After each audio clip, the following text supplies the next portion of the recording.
Olá, alunos! Tudo bem com vocês? Eu sou a professora Aline e o tema da nossa aula de hoje é esqueleto humano. Vamos entender melhor esse tema? Quais são os objetivos e habilidades BNCC dessa aula? Concluir, com base na análise de ilustrações ou modelos físicos ou digitais, que os organismos são um complexo arranjo de sistemas com diferentes níveis de organização. Hoje nós vamos estudar esse nosso esqueleto humano. Quais são as principais funções de cada osso? Quantos ossos nós temos? Vamos entender melhor esse assunto.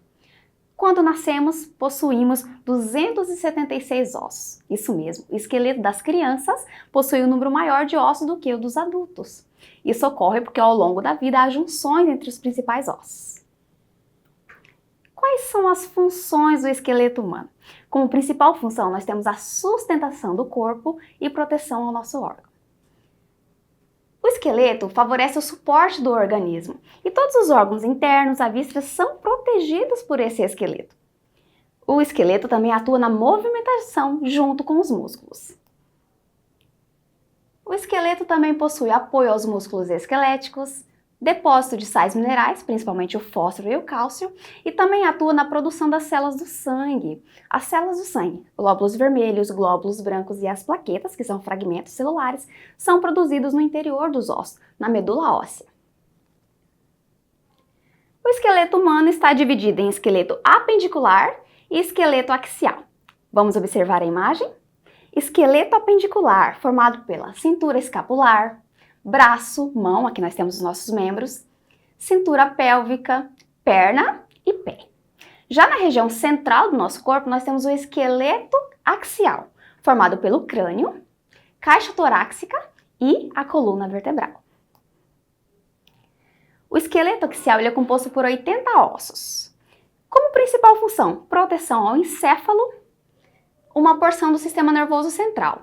Também nós temos a proteção, principalmente relacionada à coluna vertebral, para a medula espinal, que faz parte do nosso sistema nervoso central. Então observe a imagem, toda essa região central do esqueleto, essa região central do nosso corpo, faz a proteção desses órgãos. Então, crânio protegendo ali o encéfalo, parte importante do sistema nervoso central. As costelas, que atuam também ali na respiração, né? Quando há respiração, há o movimento das costelas. E nós temos as vértebras formando ali a coluna vertebral, intercalando também com discos vertebrais para a proteção da medula espinal. Esqueleto apendicular. Vamos aprender os nomes? Nós temos húmero, ulna e rádio, todos eles fazendo parte do nosso braço. Carpos, que estão presentes na nossa mão, e os metacarpos. E os ossos dos dedos, chamados de falanges. Agora vamos para as pernas. Nós temos aqui o maior osso do corpo humano, que é o fêmur. Patela, que é o ossinho ali localizado no joelho, tíbia e fíbula, que é a parte também inferior da nossa perna, os ossos do pé, tarsos, metatarsos e os ossos do dedo, falanges. Os ossos do crânio são formados por junções. Então percebam esse desenho que nós temos algumas suturas, como se fossem desenhos ao longo desse crânio. A principal função dos ossos do crânio é a proteção do encéfalo e o processo de fala e mastigação também é afetado por esses ossos, porque ele faz a articulação, mandíbula principalmente.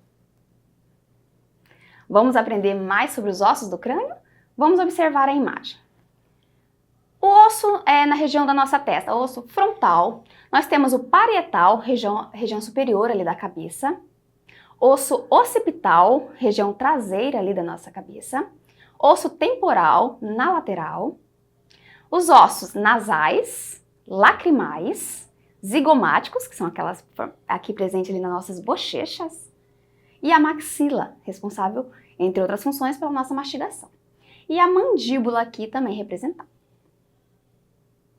Coluna vertebral, aqui nós temos uma parte do nosso corpo que é responsável pela sustentação. Também faz a proteção da medula espinal. Então é comum que em alguns acidentes, alguns graves relacionados, você tem a lesão na coluna vertebral. Dependendo da lesão, em qual vértebra ocorreu essa lesão, nós temos um prejuízo da medula espinal, inclusive dificultando movimentos e comandos do cérebro à medula espinal. Entre as vértebras se encontram os discos intervertebrais. Então vamos observar aqui a coluna vertebral. É formado por 7 vértebras cervicais, 12 vértebras torácicas e 5 vértebras lombares. No final da coluna vertebral, nós temos o sacro e o cóccix.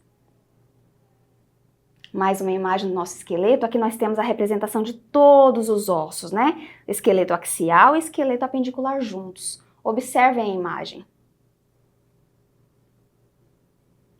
Mas afinal, do que os ossos são formados? Os ossos são formados por células. É um tecido ósseo formado por células. Quais são as células presentes nos ossos? Nós temos os osteócitos, que eles estão presentes no interior da matriz óssea, principalmente nas cavidades. Osteoblastos, que fazem parte da secreção da parte orgânica. Então, o colágeno tipo 1, por exemplo, é produzido nessa região do osso.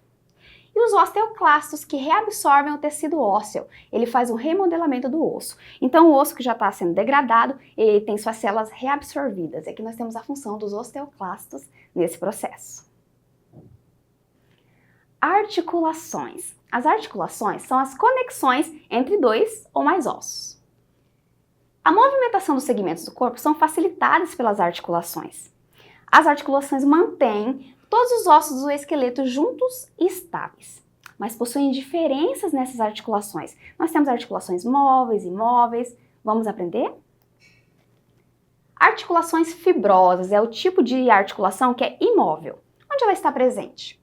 Principalmente no crânio, por exemplo. As articulações fibrosas são pequenas separações com tecido conjuntivo fibroso, ou seja, mais rígido, entre os ossos. Seu papel principal é proporcionar a absorção de choque. Então, aqui nós temos um exemplo, né, dessas articulações. Observe. O suturo do crânio, dos dentes da maxila.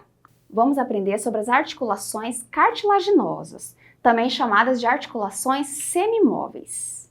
Elas são articulações que possuem uma movimentação parcial.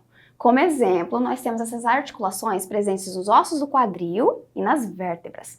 Comentamos que a coluna vertebral possui discos e esses discos possuem, de forma intercalada, cartilagens. Um terceiro tipo de articulação sinovial é também chamada de articulação totalmente móvel. Ela permite o livre deslizamento entre a superfície de um osso e outro, em virtude da presença de um líquido denominado sinovial. Então, nesse tipo de articulação é secretado um líquido, esse líquido sinovial, que serve para nutrir essa cartilagem, essa articulação, e aí você tem também um melhor deslizamento. Onde estão presentes essas articulações? Maioria das articulações do corpo, ombro, joelho, cotovelo. Essas articulações, a depender, possuem um eixo de rotação, 2 eixos de rotação. O ombro, por exemplo, possui 3 eixos de rotação. Por que os ossos estalam? Já percebeu? Em algum momento você está ali sentado, de repente se levanta e ouve um estalo. O que será que está acontecendo? O líquido sinovial, que contém gases e nutrientes para a cartilagem, emitem esses gases e fazem com que haja esse barulho nesse momento da movimentação. A liberação e a vibração dos gases gera o som, que é o movimento da articulação. Alta frequência. Se isso está acontecendo com uma frequência muito exagerada, é preciso ter atenção. Pode estar ocasionado por algum problema, por alguma lesão nas articulações, que podem ser artrose, artrite, sinovite, condromalácia patelar. A medula óssea, como falamos, é responsável pela produção de células sanguíneas. É um tecido que está presente no interior de alguns ossos.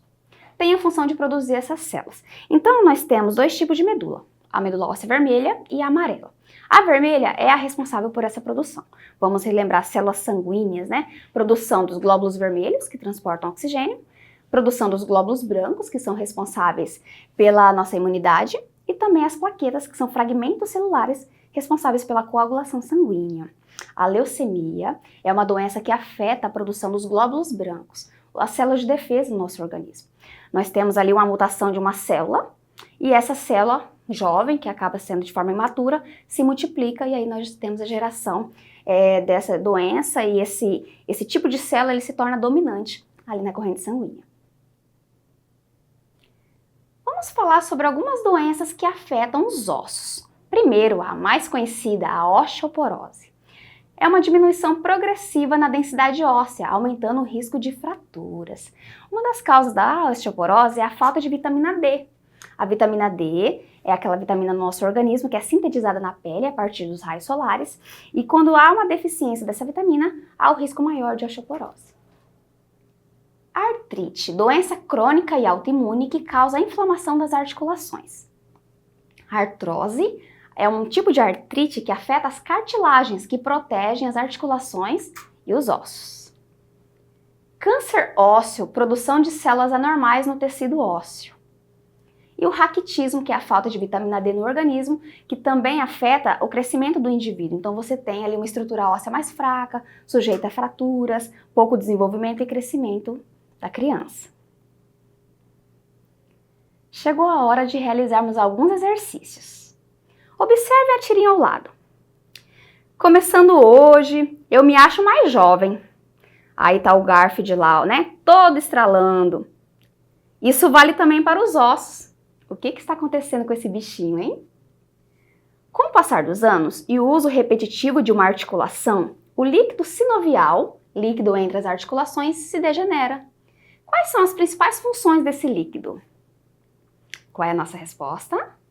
O líquido sinovial possui as funções de nutrir a cartilagem articular e lubrificar as superfícies articulares, minimizando o atrito natural entre as cartilagens opostas. 2. Os membros superiores são compostos pelos ossos que formam a cintura escapular, o braço, o antebraço, o punho e a mão. Analise as alternativas e marque aquela que indica um osso da cintura escapular. Letra A, ulna. Letra B, rádio. Letra C, húmero. Letra D, clavícula. Ou letra E, falange? Qual é a nossa resposta correta? Letra D. A cintura escapular, que garante a união dos membros superiores ao tórax, é formada pela clavícula e pela escápula. 3. O crânio é uma estrutura que garante a proteção do encéfalo e também nos permite realizar a mastigação. A mastigação é realizada graças ao único osso facial que apresenta articulação móvel. Que nome recebe esse osso? Letra A, parietal. Letra B, maxila. Letra C, mandíbula. Letra D, zigomático. Ou letra E, nasal? Qual é a nossa resposta? Letra C, a mandíbula é o único osso do crânio que apresenta articulação móvel. 4. Sabemos que o esqueleto de um adulto e o de uma criança apresentam algumas diferenças. A respeito do esqueleto humano nas diferentes fases da vida, marque a alternativa correta. Letra A. O esqueleto de um adulto apresenta aproximadamente 150 ossos. Letra B. Em uma criança, observa-se um número maior de ossos que posteriormente serão absorvidos pelo corpo. C. No adulto, observa-se um número menor de ossos, pois à medida que ocorre o desenvolvimento, muitos ossos unem-se. D. Em uma criança, existe um número menor de ossos, pois nessa fase, essas estruturas são constituídas por cartilagem. Ou letra E. Em crianças e adultos encontramos o mesmo número de ossos. Qual é a nossa resposta correta? Letra C. Quando comparado a um adulto, o esqueleto de uma criança apresenta uma quantidade de osso superior. Isso porque os ossos vão se unindo à medida que ocorre o crescimento da criança. Vale lembrar que esses ossos não desaparecem, não são absorvidos, eles apenas formam junções com outros ossos. 5. O esqueleto humano pode ser dividido em axial e apendicular. Entre os ossos citados a seguir, marque o único encontrado no esqueleto apendicular. Letra A, crânio. Letra B, costelas. Letra C, externo. Letra D, rádio.